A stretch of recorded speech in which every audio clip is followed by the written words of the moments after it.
In this screencast, we're going to talk about creating assignments. And there's a few ways inside Moodle you can create assignments.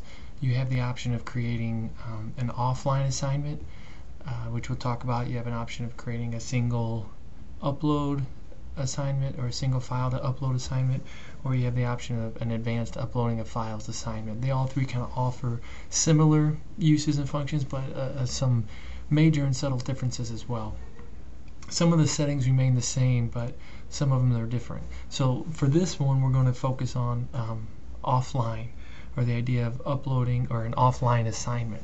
So make sure you have your turn editing on, as you can see here with the icon showing a turn editing on, and you're going to come down into the corresponding week that you're working in, and under the add activity, you're going to drop that menu down and you're going to go to offline activity.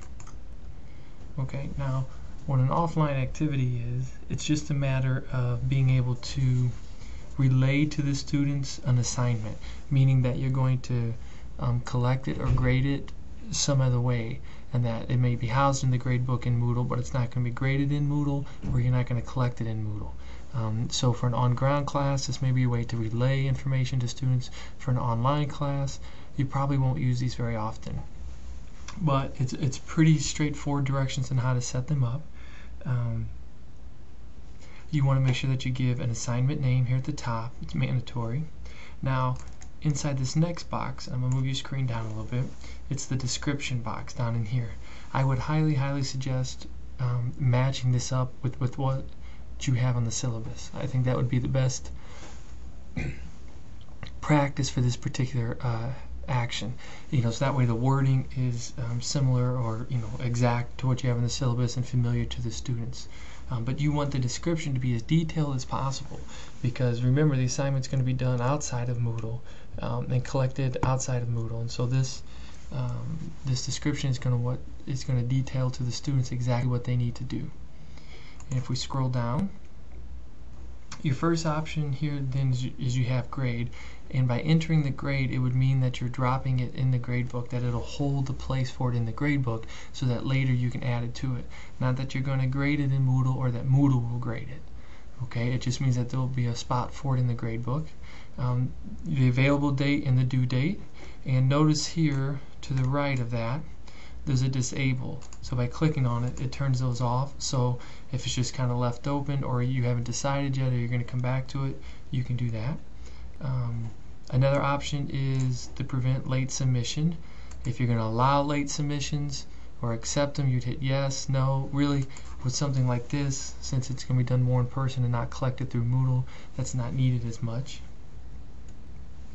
And then you come down to the common module settings. Notice this is similar almost in every format. Remember, the group mode is not learning teams, okay? And so you can leave this set to no groups. You do want it to be visible or hide, but if you hide it, it means the students won't see it. Even if you have that eye icon turned on, it won't be shown. So if you wanted something to be visible, you want to leave it there.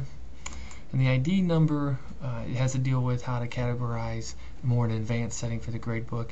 And then the grade category, we can leave it uncategorized. It'll drop in under offline activity under assignments when you look at all the course assignments.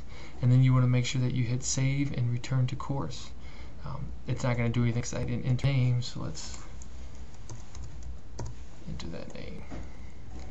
And we're going to click save and return to course. Oh, sorry. See, that lets you know if you make a mistake.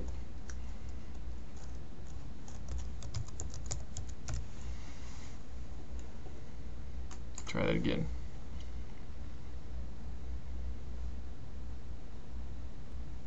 Okay, and now if we come down, notice the name test, little hand with the sheet of paper handing it, that's the assignment icon. Then if we click on it, it will prompt the students. And notice this is the kind of view that the students will get. So notice there's nothing to upload or browse menu or anything like that. It'll just be content. You can always edit this from the standpoint of how to update it, either by going through the edit toolbar or coming over here and update this assignment. That'll allow you to make changes if you need to.